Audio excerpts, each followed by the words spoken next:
കർണാടകയിലെ ധർമ്മസ്ഥലയിൽ കണ്ടെത്തിയത് തലയോട്ടിയുടെ ഭാഗവും എല്ലുകളും. 50-ൽ കൂടുതൽ എല്ലുകൾ കണ്ടെത്തിയെന്നാണ് വിവരം. അസ്ഥികൾ സ്ത്രീയുടേതോ പുരുഷന്റേതോ എന്ന് വ്യക്തമല്ല. അസ്ഥികൾക്ക് 2 വർഷത്തിനകത്തെ കാലപ്പഴക്കം. ഒരാളുടേതല്ല എന്ന സൂചന. വനത്തിലെ നെല്ലിമരത്തിൽ നിന്ന് ഒരു സാരിയും ലഭിച്ചു. കൂടുതൽ സ്പോട്ടുകളിലേക്ക് പരിശോധന വ്യാപിപ്പിക്കാൻ SIT തീരുമാനിച്ചിട്ടുണ്ട്. 24 ബ്രേക്കിംഗ്. മുഹമ്മദ് റഹീസാണ് ധർമ്മസ്ഥലയിൽ നിന്ന് ചേരുന്നത്. Rahees, good morning. ഇപ്പോൾ കൂടുതൽ അസ്ഥികൾ ലഭിച്ചിട്ടുണ്ട്. ഇത് സ്ത്രീയുടേതോ പുരുഷന്റേതോ ഒന്നും നമുക്കറിയാൻ സാധിക്കുന്നില്ല. സാരി ഉൾപ്പെടെ ചില കാര്യങ്ങളും ലഭിച്ചിട്ടുണ്ട്. അപ്പോൾ ഇനി SITയുടെ തീരുമാനം എന്താണ്? ഈ സാക്ഷി ചൂണ്ടിക്കാണിച്ച പ്രദേശങ്ങൾ അതിനപ്പുറമായി ചില അന്വേഷണങ്ങളും അല്ലെങ്കിൽ തെരച്ചിലുകളും നടത്താൻ തീരുമാനമുണ്ടോ?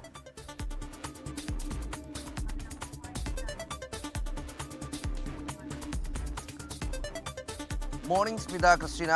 എന്തായാലും ഇന്നലെ ഉണ്ടായ ഒരു അപ്രതീക്ഷിത ട്വിസ്റ്റ് അത് ഇനി ഉള്ള ദിവസങ്ങളിൽ സ്ഥിരമാകാനാണ് സാധ്യത. കാരണം ഇന്നലെ 3 സ്പോട്ടുകൾ മാത്രമാണ് പരിശോധിക്കാൻ ബാക്കിയുണ്ടായിരുന്നത്.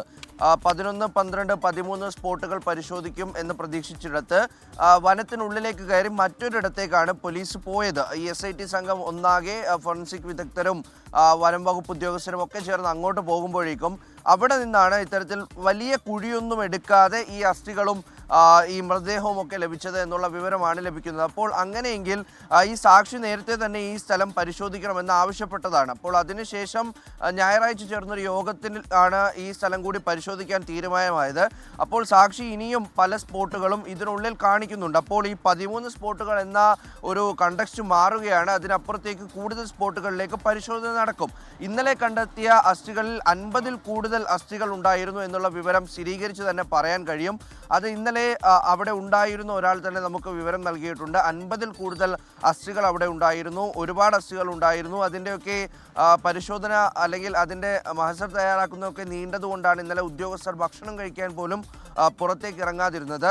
മാത്രമല്ല അസ്ഥികൾക്ക് 2 കൊല്ലത്തിനകത്ത് മാത്രമാണ് പഴക്കമുള്ളത്.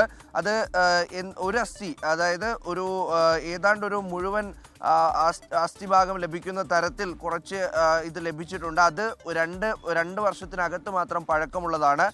അതുകൊണ്ട് തന്നെ അതിൽ നിന്നും ലഭിക്കാവുന്ന മാക്സിമം തെളിവുകൾ ലഭിക്കും എന്നുകൂടി പ്രതീക്ഷിക്കുന്നുണ്ട്.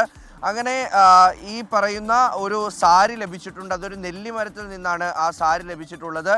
പുരുഷൻ്റേതാണോ സ്ത്രീയുടേതാണോ ഈ അസ്ഥികൾ എന്നുള്ള കാര്യത്തിൽ ഇപ്പോഴും ഒരു വ്യക്തതയില്ല. ഒരാളുടെ അസ്ഥികളല്ല എന്നുള്ള കാര്യം ഉറപ്പാണ്. കാരണം പലയിടത്തായി ചിതറിക്കിടക്കുന്ന രീതിയിലും അസ്ഥികൾ ലഭിച്ചിട്ടുണ്ട്. അങ്ങനെ ഏറ്റവും കൂടുതൽ അസ്ഥികൾ ലഭിക്കുന്ന ഒരു കോമൺ പോയിന്റായി ഈ ഒരു പ്രത്യേക സ്പോട്ട് മാറുകയാണ്. ഈ 13 സ്പോട്ടിലല്ലാത്ത ഒരു സ്പോട്ട് മാറുകയാണ്. അതുകൊണ്ട് തന്നെ അന്വേഷണ സംഘം ഇനി ഈ ശുചീകരണ തൊഴിലാളി പറയുന്ന തരത്തിൽ, ഈ സാക്ഷി പറയുന്ന തരത്തിൽ കൂടുതൽ സ്പോട്ടുകളിലേക്ക് അന്വേഷണം വ്യാപിപ്പിക്കും എന്നുള്ള കാര്യം ഉറപ്പാണ്. അപ്പോൾ തിരച്ചിൽ കൂടുതൽ ദിവസങ്ങളിലേക്ക് നീങ്ങും എന്നുള്ള കാര്യമാണ് ഇപ്പോൾ നമുക്ക് മുന്നിലുള്ളത്. അതിനിടയിൽ കൂടുതൽ പരാതികൾ വരാൻ ഇടയുണ്ട്, ആക്ഷേപങ്ങൾ ഉയരുന്നുണ്ട്, ആരോപണം ഉയരുന്നുണ്ട്. ധർമ്മസ്ഥലയിൽ ഇപ്പോഴും കാര്യങ്ങൾ ക്ലിയർ ആയിട്ടില്ല. കാരണം ശുചീകരണ തൊഴിലാളി പറയുന്ന തരത്തിൽ ചിലയിടത്തു നിന്ന് മൃതദേഹങ്ങളും അല്ലെങ്കിൽ അസ്ഥികൂടങ്ങളും ഒക്കെ ലഭിക്കുന്നുണ്ട്.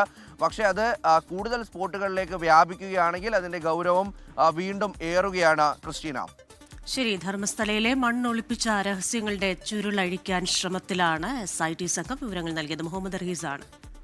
ലോകത്തെവിടെയായാലും ഏത് സമയത്തും 24 വാർത്തകളും ഓഗ്മെന്റഡ് റിയാലിറ്റി പാക്കേജുകളും എക്സ്പ്ലെയിനറുകളും വിശദമായി കാണാൻ ഞങ്ങളുടെ YouTube ചാനൽ നിങ്ങൾക്ക് സബ്സ്ക്രൈബ് ചെയ്യാം.